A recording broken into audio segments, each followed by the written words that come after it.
आज रोजी 23 फेब्रुवारी 2026 रोजी पूर्ण वातावरण ढगाळ असा वातावरण झालेला आहे। हे आपण दृश्य बघू शकता। आपण ढगाळ असा झालेला वातावरण आणि बारीक अशा थेंब थेंब पावसा देखील झालेला आहे। ढगाळ अशा वातावरणामध्ये सुंदर असा वातावरण दृश्य आपणास पाहायला दिसतो आणि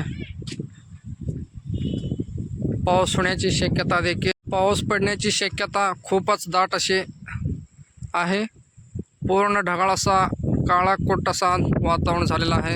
पूर्ण वाऱ्यासह ढगाळ असा वातावरण आणि थेंब थेंब पावसाची देखील बारिश असा येत आहे आणि पाऊस होण्याची खूपच दाट अशी शक्यता वर्तवण्यात येत आहे। हे आपण दृश्य आज संध्याकाळची आहे। हे बघू शकता आपण पूर्णच ढगाळ असा वातावरण बनलेला आजचा दृश्य। संध्याकाळच्या वातावरणामध्ये जोरदार पावसाला सुरुवात झालेली आहे। हे आपण पाऊस होतानाचे दृश्य आपण बघू शकताय। संध्याकाळी ढगाळ असा वातावरण ठरलेला होता, तरी रात्रीच्या वेळेला पाऊस जोरदार चालू आहे।